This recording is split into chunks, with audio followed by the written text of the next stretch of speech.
One of my favorite stories is of this missionary from Scotland to Africa.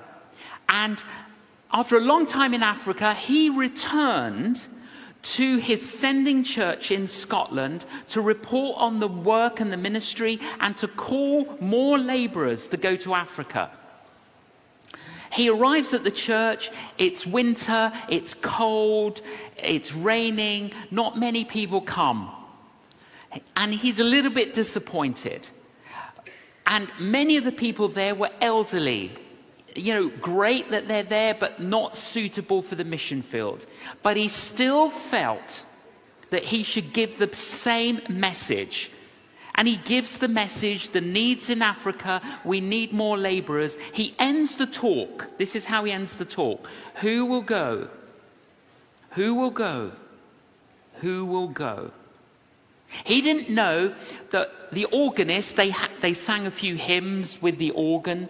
The organist had a little boy assistant who kind of, you have to do these air, they're called billows, put air in to help with the organ music. The little boy stood up and he shouted out, I will go, I will go, I will go. The name of that little boy, David Livingstone. He is then advised, David, if God has called you to Africa, what we suggest is that you become a medical doctor and you can go to Africa as a medical missionary.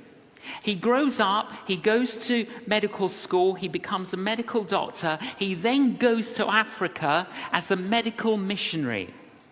He labors and labors and labors.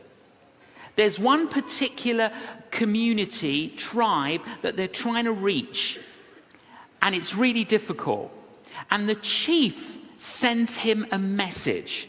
And the chief said to him, we are going to come tonight, and we are going to murder you and everyone in your compound. Now, the reason we know every detail of this, and I've researched this, is because David Livingstone kept diaries. And all of this is written in the diaries. So he's writing in his diary, Lord, we've labored so faithfully. Please, please, please protect us. Please help us. And there's a little bit of fear in what he wrote on that day, concerned that their ministry will be obliterated and everyone will die. But they didn't come and kill them. Anyway, a couple of years later, they eventually introduced the chief of the tribe to Jesus, and the entire community converts and follows Jesus. David Livingstone said, no, the story gets better. David Livingstone said to the chief, you sent me a message that you were going to come and kill me and kill everyone in the compound. He says, yes, we came. Well, why did you not kill us? Well, because when we came to the compound, there were 39 giants surrounding the compound.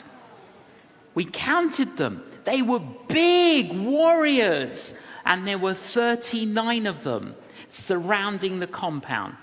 A couple of years later, David Livingstone returns to his sending church in Scotland, and he tells that story.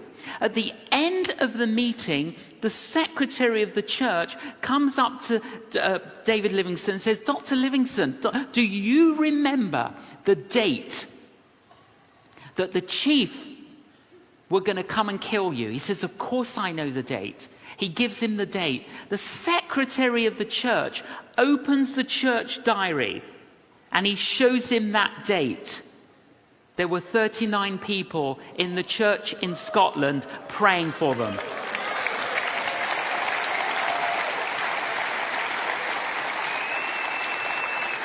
"39 people praying in a church in Scotland, and there were 39 warriors surrounding the compound.